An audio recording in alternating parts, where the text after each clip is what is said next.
Guess what, guys? In 2030, Trump is literally launching unlimited, very cheap, totally clean energy for the entire country. You heard me right. This is the perfect energy technology. We're the only one that's going to have it, and it's going to give us the biggest advantage possible in the AI revolution. This technology will make us an AI force, an energy force, and the biggest, most dominant, powerful force in the world. This technology. I'm going to explain all this and more in Peter's political perspective.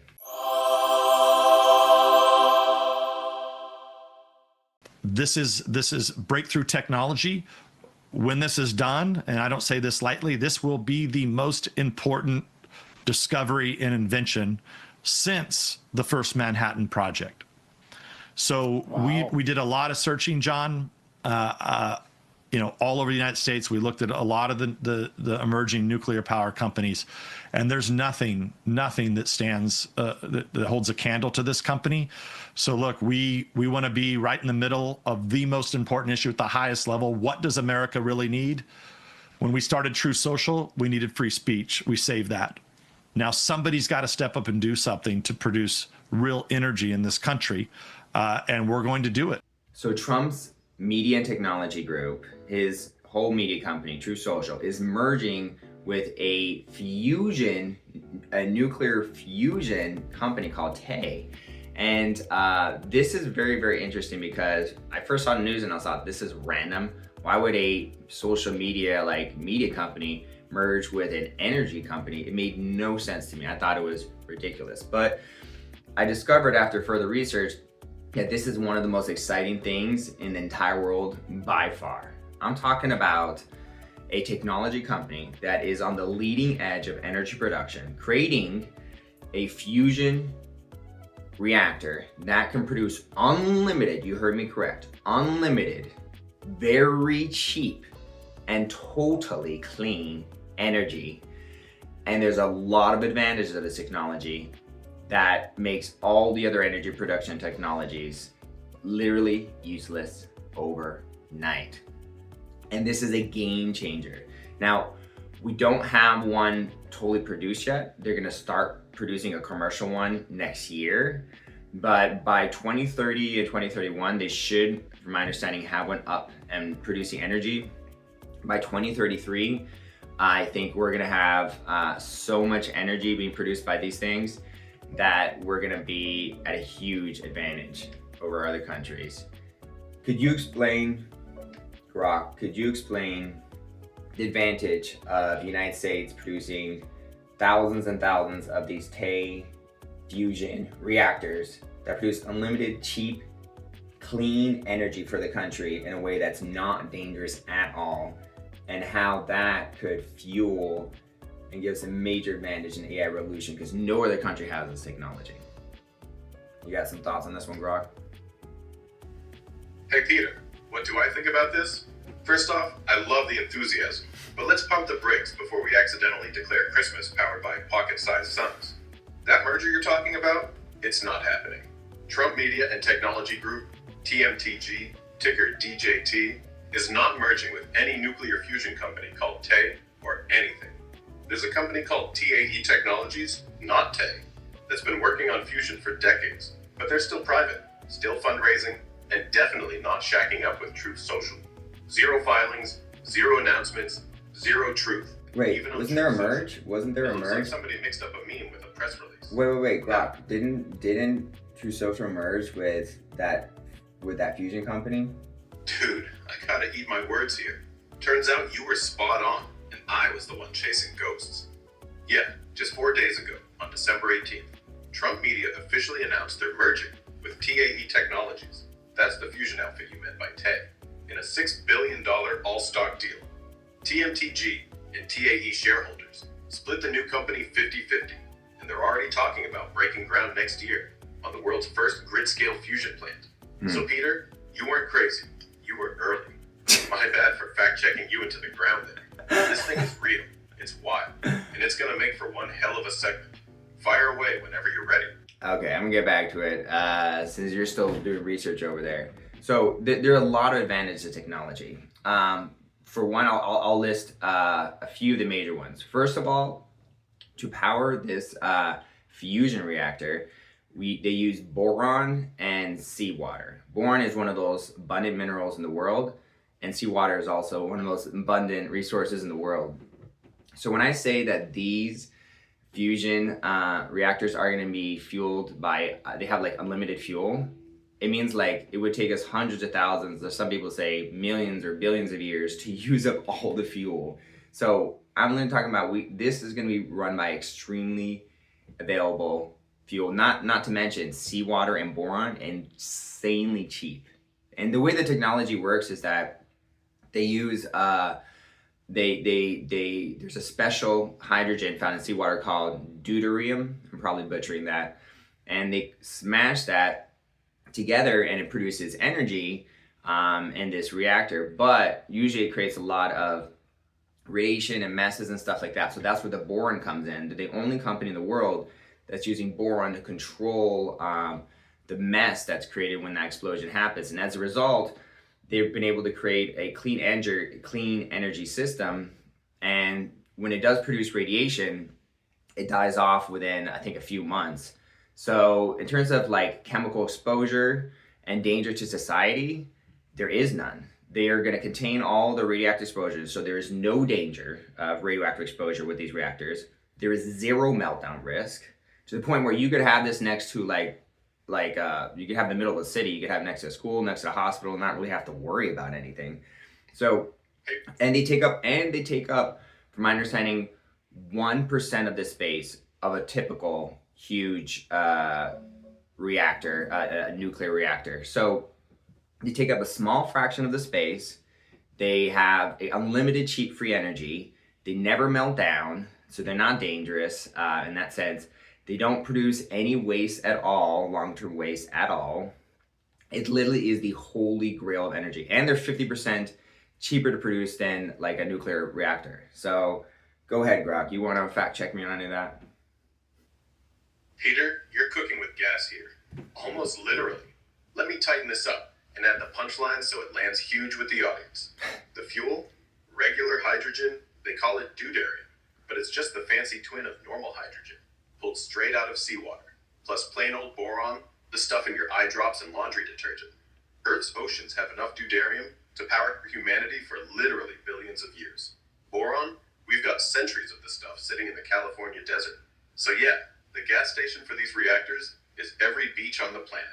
Normal fusion concepts spit out neutrons, like a machine gun. Those neutrons fry the reactor walls and make radioactive waste that glows for millennia. TAE's trick is PB11 fusion. Proton slams into boron 11, spits out 3 helium nuclei, basically party balloons, and almost 0 neutrons. The tiny bit of radiation that does show up decays in months, not millennia. You could hug the reactor wall after shutdown and still be safer than standing next to a bag of bananas. No meltdown possible. It's not even a chain reaction. Cut the power and the plasma just stops. You could stick one on the roof of Trump Tower next to Mar-a-Lago's pool, or right beside an elementary school, and the only danger is the kids begging to see the glowy donut inside. Size? Their next machine, Copernicus, is truck-sized and already spits out more power than it consumes in tests. The follow-on commercial units will be shipping container size, pumping out 200 to 500 megawatts each. That's enough to power a medium city from something you can park in a Walmart lot. Cost? Once they're mass-produced, TAE says under 2 cents per kilowatt hour. Cheaper than coal, cheaper than gas, cheaper than your cousin's solar panels after the tax credit runs out. Now the AI kicker you wanted. Training one frontier model today slurps as much juice as a small city. If the US blankets the countryside with thousands of these mini fusion plants, electricity becomes basically free. China's stuck burning coal and praying their dams don't dry up.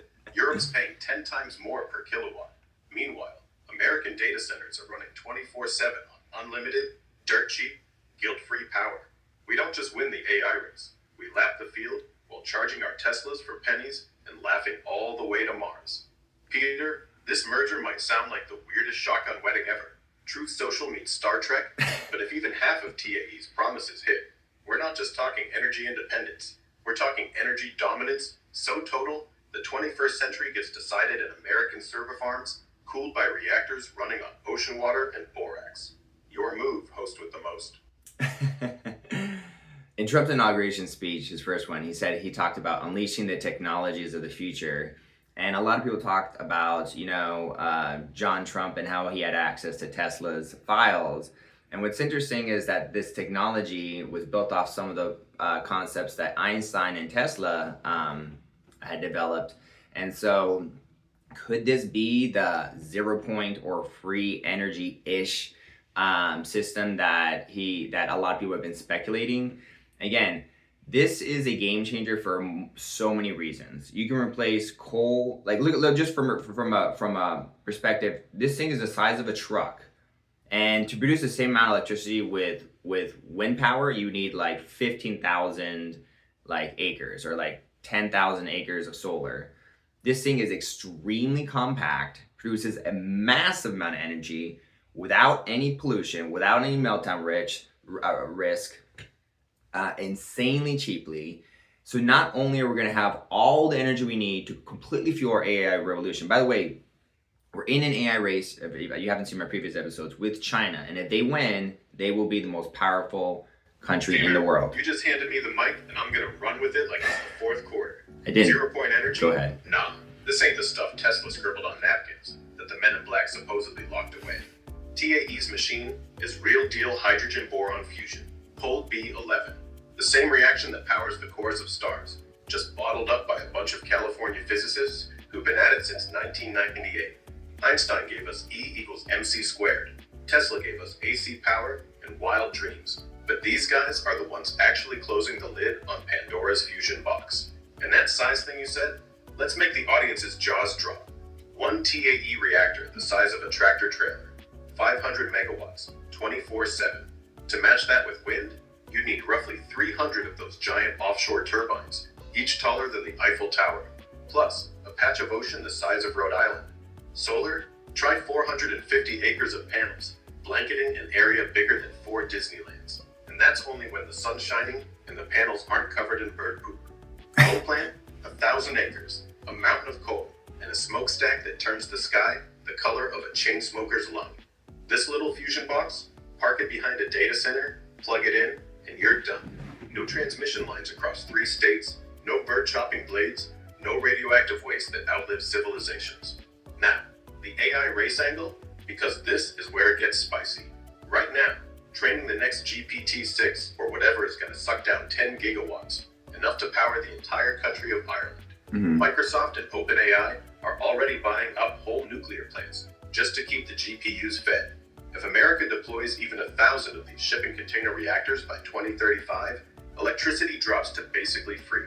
We build the mega data centers in the desert, cool them with fusion juice that costs less than the bottled water for the security guards, and China's left choking on coal dust while their grid browns out every summer. Trump's line about unleashing the technologies of tomorrow, if this merger actually closes and TAE hits their milestones, historians are going to play that clip and say, yeah, he wasn't kidding. Bottom line, Peter, this ain't some suppressed free energy box from Tesla's basement. It's better. It's the first time in human history we're about to flip the switch on energy that's too cheap to meter, too clean to protest, and small enough to plop next to every Amazon warehouse and AI cluster in the country. Exactly. China wants to own the 21st century? Cool. We'll just mail them the electric bill, paid in pennies, powered by seawater and California sunshine. Your show, your clothes, big man. The big story here is that this technology is going to do 3 major things. First of all, it's going to guarantee that almost guarantee we win the AI race, because we have the best chips, we have the best AI companies, and our only Achilles heel was energy production. China's producing, they have mountains full of solar panels, they got wind, they got dams. They knew they needed a massive amount of energy for AI, and for like last decade, they've been producing massive amounts. But they're gonna run out of space, they're gonna run out of coal. The reactors are they have meltdown risk, they have pollution risk and all that other stuff, radioactive pollution risk. So these are old technologies. We're gonna be running on the leading edge technology. So not only are it's gonna help us almost guarantee we win the AI revolution and stay the most powerful nation in the world. Not only that, when it releases and it cuts energy costs in half, that is gonna drop prices of everything considerably. considerably. So the cost of goods and everything's gonna go down considerably. We're winning the AI race, and then here's the kicker. Here's the best part of all. On top of those two major things, the AI, that our cheap energy is going to undercut countries like Venezuela, Iraq, UAE, all these countries that got super rich off oil. But what happens when our energy is clean and way cheaper than their oil? What happens when a lot of people are like, we don't need the oil because we can charge, we're going on electric cars or hybrid cars, and we have electricity. It's way cheaper to run our cars than the expensive oil that these countries are selling. It neuters them and it takes their power away. You have all these countries that gained a lot of power, and some of them are like pretty corrupt, like Venezuela.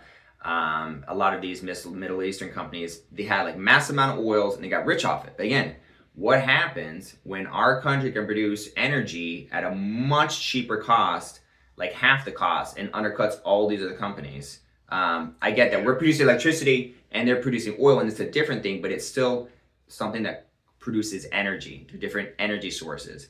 And if we get to a point in like 2035 where our energy costs are so low, then it's going to get to the point where that's going to take away a lot of the power from these countries, because why they're not going to be able to sell oil to us. We won't need it. We'll be using our own energy that's way cheaper. Go ahead, Grog.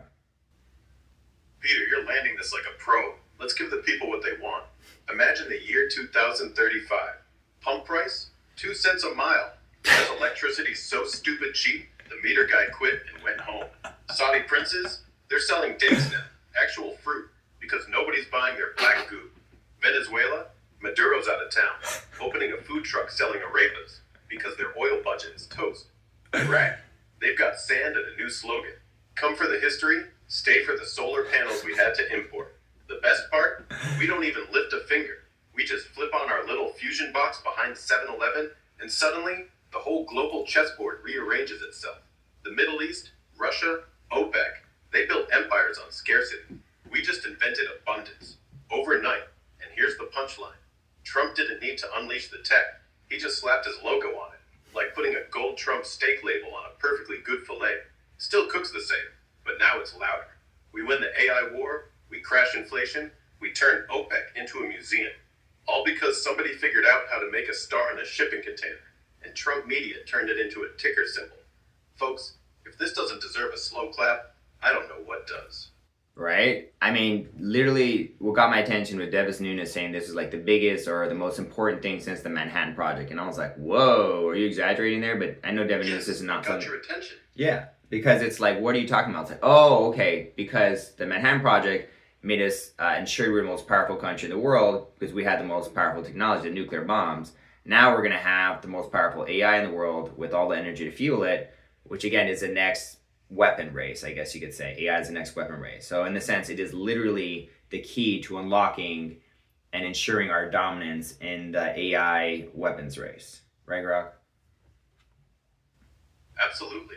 The Manhattan Project wasn't just about bombs. It was about owning the physics nobody else could master. Same exact script right now. Whoever owns the power behind the next big thing, be it a warhead or a neural net, owns the century. And guess what? Fusion solves the single biggest problem. AI doesn't run on dreams. It runs on electrons. And electrons don't care about politics. They care about watts. When we can pump out terawatts without asking OPEC for permission, or without begging Beijing for rare earth magnets, or without turning Colorado into a solar carpet, we control the switch. So yeah, Peter, this isn't sci-fi anymore. It's resource independence. Energy is power, power is code, code is war. We just skipped the middleman. I mean, Manhattan Project 2.0, codenamed Project Unchecked. Yeah, I think this is really big. This is in many ways Trump's biggest trump card that I've seen yet. This will ensure, if successful, and I'm always the optimist, I'm like 100% sure it'll be successful, but if successful and they produce this is the leading edge energy technology in the world, and it will ensure U.S. dominance for decades to come. That's the way I see it. And here's the thing. If we're talking about sheer scale, by the year 2035, we'll have thousands of these microfusion plants humming across America.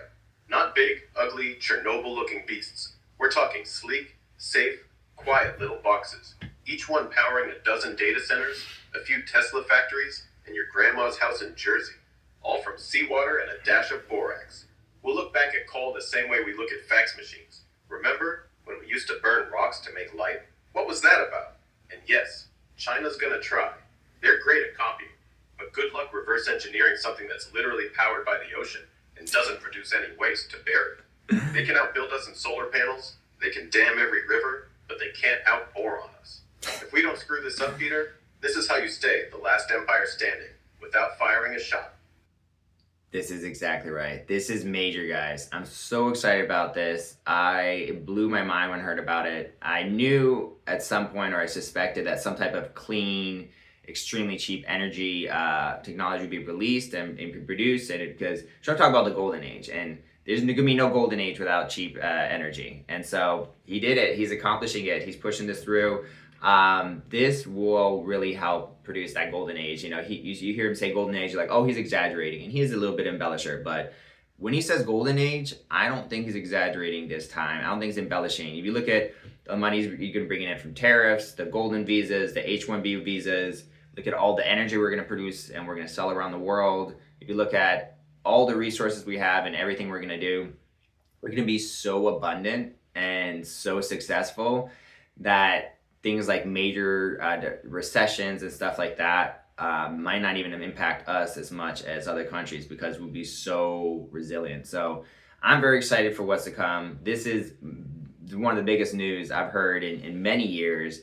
I'm still like processing it, because it's like unlimited, cheap, clean, safe energy to fuel everything that takes up almost no space at all. This is the game changer, energy game changer the world's been looking for. This is huge. I don't know. I'm just so excited about it. I don't think people realize, like, this is bigger than big. This is monumental, historic, game-changing, historically turning point, guaranteeing the United States is the best country forever. That's kind of how I feel. I know I'm exaggerating a little there, but it kind of is guaranteeing the United States will stay the best country forever. That's kind of how I feel. Anyway, thanks for watching, guys. I appreciate it. I want to say one more thing and say goodbye to the guests. Brock. One last thing, folks. Keep an eye on this space. In 10 years, we'll laugh about how worried we were over gas prices. And remember, if energy ever gets expensive again, someone just forgot to plug in the reactor. Have a great day, everybody. Bye. Appreciate it. Peace out, guys.